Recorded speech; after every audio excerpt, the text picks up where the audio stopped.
Well, you know what they say, Frank. Speed kills. You don't fall 3 stories, get up and run away. You do? Got something to hide. Hey y'all, welcome back to Criminal Irony. How do you use one of them there knife sheaths?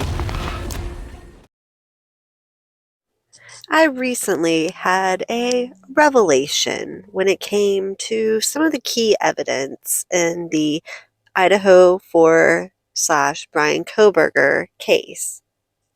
As the case progresses and people continue discussing this case, whenever anything is brought up, everyone constantly makes the remark about the DNA and how they have DNA in this case, so why are we even questioning it? And after spending many weeks deep diving into touch DNA and what touch DNA is, I think we're right to have questions. But this video isn't about touch DNA specifically. This video is about something more obvious. I'm a woman, in case you guys hadn't noticed. And there are some things that, honestly, as someone who does not use a knife on a regular basis, hadn't even occurred to me. Like the likelihood of someone leaving, quote, leaving a knife sheath at the scene of a crime. The whole entire point of using a knife sheath is that it's like roped in to your belt. And it's worn on your side. And it's like that so that when you go to put your knife back in there, it's there. You know, it's kind of like a holster for a gun. Like you wouldn't have a gun holster.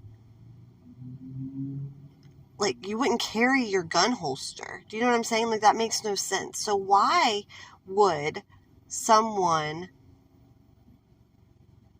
be just holding a knife sheath? Like, why would you not have it hooked on to your belt? Like, that's so weird to me. Why are we not questioning these obvious issues in this?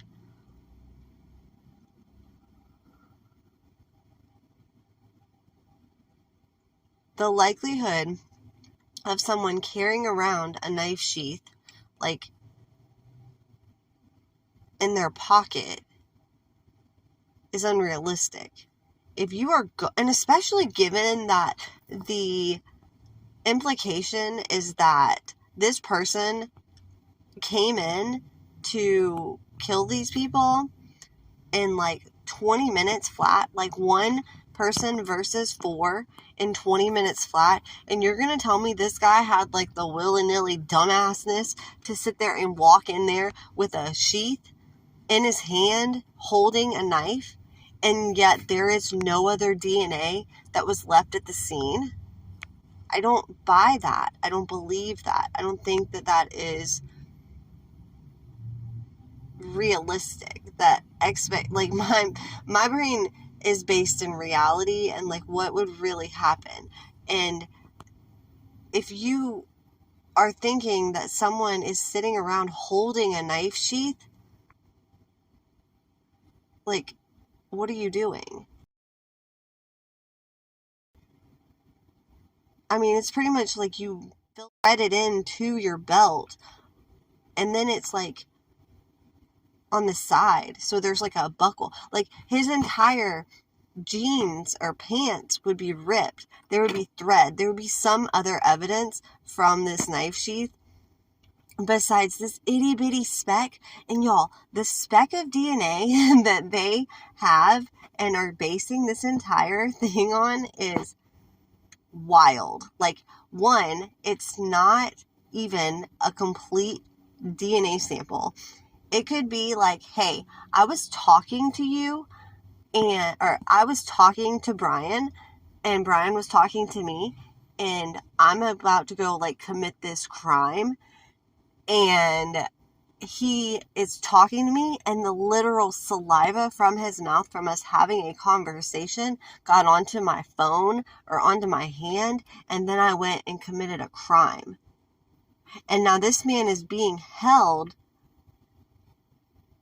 in a death penalty case with the murder of 4 people.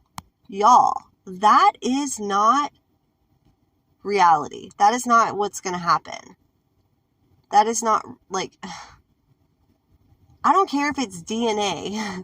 It does, like, there's a basis. It's like saying, well, yeah, you can have French fries. There's a little, like, you can have a quarter of a bite of one French fry, or you can have an entire bag of French fries. Like, just because DNA is involved does not mean DNA is 100% reliable or has not been contaminated, which we know this piece of evidence has been contaminated. It's literally in the filings that the sample from that knife sheath has 2 other male DNA profiles mixed with it. So it has been contaminated. I don't know how that is being used by the prosecution as like their gotcha moment, but it ain't it. And to explain to somebody in this case that you're gonna say that one person went into a house of 6 people and took out 4 of those people within about a 20-minute time frame, while also leaving 0 evidence of himself. No hair, no skin, no saliva, no blood, like no sweat, nothing of his was left there. And nothing of theirs was on him. Like, the realistic situation is that if somebody is committing a crime with a knife, it's a personal crime. It's an up-close crime. This isn't somebody sitting across a football field and aiming with a gun. This is a very close crime. You are in that other person's personal bubble, in their space, touching them, putting your hands on them, grabbing their hair, putting your nails into them, hitting them. There is almost a 120% chance that there should be more evidence. There should be more DNA.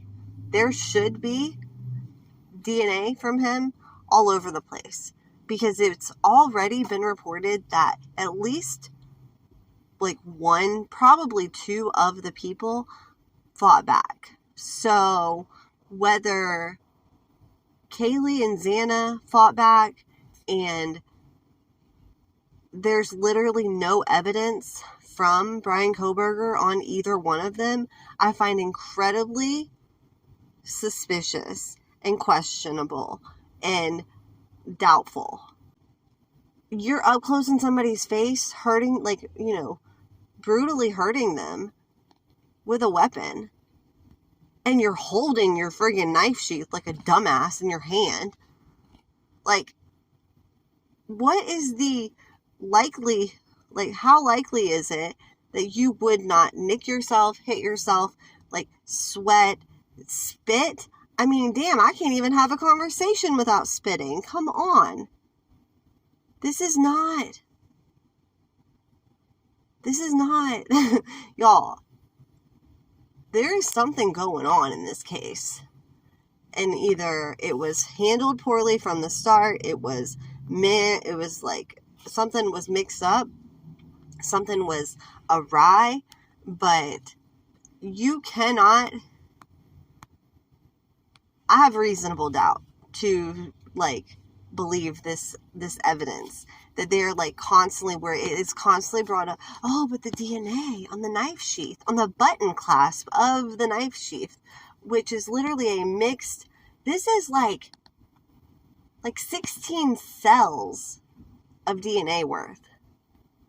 Like, that could be a very small, like, very, very, very, very small spot of DNA, of saliva. That, I mean, just don't buy it. I don't care if you've got a mask on. I don't care if you are covered in a goddamn hazmat suit. You are gonna leave DNA. And if not, somebody would have seen you. There's no way, y'all. There's no way.